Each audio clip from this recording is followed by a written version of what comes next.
তো আজকে আমি পঞ্চম শ্রেণীর বার্ষিক পরীক্ষা বা বৃত্তি পরীক্ষা প্রস্তুতির জন্য একটা প্রশ্ন তৈরি করছি গণিত বিষয়ে। আশা করি তোমরা প্রশ্নটি সমাধান করলে তোমাদের অভিজ্ঞতা আরও বাড়বে।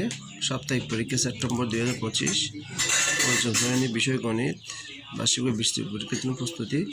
সংযুক্ত প্রশ্ন উত্তর দাও। 10 গড় নির্ণয় সূত্র লিখো। 2 নম্বর 8, 0, 22 সংখ্যাগুলো গড় কত? 3 নম্বর 10, 20, 40 ও 50 সংখ্যাগুলো গড় কত?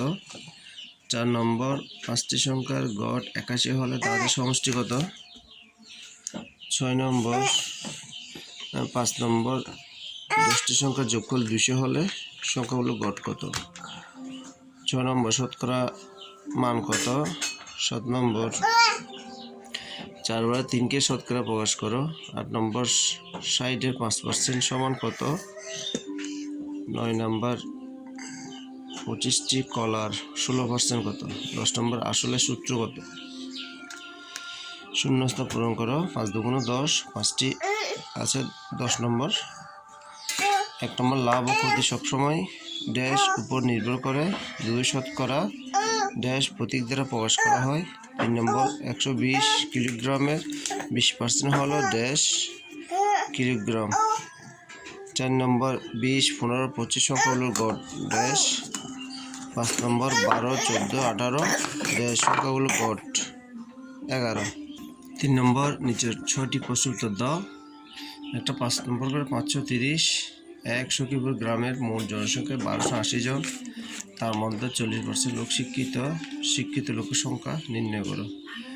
2 আমেনা কোনো ব্যাংক থেকে বার্ষিক 6% মুনাফায় কিছু টাকা ঋণ নিয়ে 1 বছর পর 30 টাকা মুনাফা দিল, আসল কত টাকা ছিল?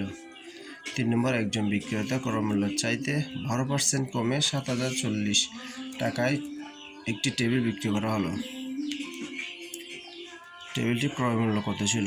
4 নম্বর ব্যাংক থেকে আসলের উপর বার্ষিক 8% মুনাফায় 5 বছরের জন্য 15,000 টাকা ঋণ নেওয়া হলো।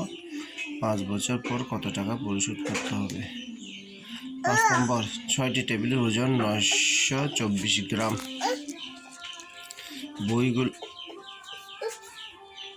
বইগুলো 6টি বইয়ের ওজন 924 গ্রাম। বইগুলো গড় ওজন বের করো। 6 নম্বর মাতা ও 3 সন্তানের গড় বয়স 15 বছর এবং মাতার বয়স 30 বছর। 3 সন্তানের গড় বয়স কত? 7 নম্বর 5 সংখ্যার গড় 72, প্রথম 4টি সংখ্যার সমষ্টি 305 হলে পঞ্চম সংখ্যাটি কত? 4 নম্বর হচ্ছে নিচের প্রশ্নগুলোর সংখ্যা সহ চিত্র দাও। আমাদের চিত্র আসবে, সেজন্য 2টি চিত্র দেওয়া হয়েছে, আয়তক্ষেত্র এবং ট্রাপিজিয়াম। এই চিত্রটা আঁকতে হবে এবং সংজ্ঞা দিতে হবে, কাকে বলে এটা লিখতে হবে। 10 দুগুণ 20 নম্বর মোট 70 নম্বর প্রশ্ন। তোমরা যদি বাসায় প্র্যাকটিস করি ইনশাআল্লাহ ভালো একটা অভিজ্ঞতা হবে তোমাদের। আল্লাহ হাফেজ।